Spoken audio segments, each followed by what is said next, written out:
বিদ্যুৎ পৃষ্ঠ হয়ে নিহত সাব্রুমের যুবক পূর্ণেন্দু বিকাশ দত্তকে সাব্রুম মহকুমা হাসপাতালের সামনে শেষ শ্রদ্ধা জানান স্বাস্থ্য দপ্তর। 24শে মে বেলা 11 ঘটিকায় সাব্রুম মহকুমা হাসপাতালের সামনে শেষ শ্রদ্ধা জানানো হয়েছে। পূর্ণেন্দু বিকাশ দত্তের বাড়ি সাব্রুমের আনন্দপাড়ায়। তিনি স্বাস্থ্য দপ্তরের একজন কর্মচারী ছিলেন। জানা যায়, গত 23শে মে রাত আনুমানিক 11 ঘটিকা নাগাদ সাব্রুম বাজার থেকে বাড়ি ফেরার পথে সাব্রুম হাসপাতাল সংলগ্ন এলাকায় একটি তড়িৎবাহী বিদ্যুতের তারে বিদ্যুৎ পৃষ্ঠ হয়ে ঘটনাস্থলেই মারা যায়। প্রত্যক্ষদর্শীরা দেখে সাব্রুম অগ্নি নির্বাপক দপ্তরের কর্মীদের খবর দেন। সাব্রুম অগ্নি নির্বাপক দপ্তরের কর্মীরা ছুটে গিয়ে পূর্ণেন্দু বিকাশ দত্তকে সাব্রুম মহকুমা হাসপাতালে নিয়ে আসেন।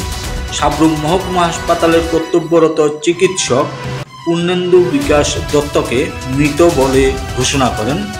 গতকাল রাত সাব্রুম মহকুমা হাসপাতালের মর্গে ছিল পূর্ণেন্দু বিকাশ দত্তের মৃতদেহ।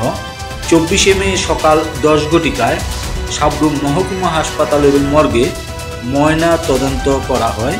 এদিন বেলা 11 ঘটিকায় সাব্রুম মহকুমা হাসপাতালের সামনে শেষ শ্রদ্ধা জানান স্বাস্থ্য দপ্তরের জয়েন্ট ডাইরেক্টর সৌমিক দেববর্মা, প্রাক্তন বিধায়ক শঙ্কর রায়, সাব্রুম নগর পঞ্চায়েতের প্রাক্তন ভাইস চেয়ারপারসন চিত্তরঞ্জন বসাক, সাব্রুম নগর পঞ্চায়েতের চেয়ারপারসন রমা পোদ্দার দে, সাব্রুম নগর পঞ্চায়েতের প্রাক্তন চেয়ারপারসন শান্তিপ্রিয় ভৌমিক সহ অন্যান্যরা। বিন্দাস বয়েজ সামাজিক সংস্থা থেকেও শেষ শ্রদ্ধা জানানো হয়েছে এবং মরদেহকে নিয়ে সাব্রুমে র্যালি সংগঠিত করেন বিন্দাস বয়েজ সামাজিক সংস্থা।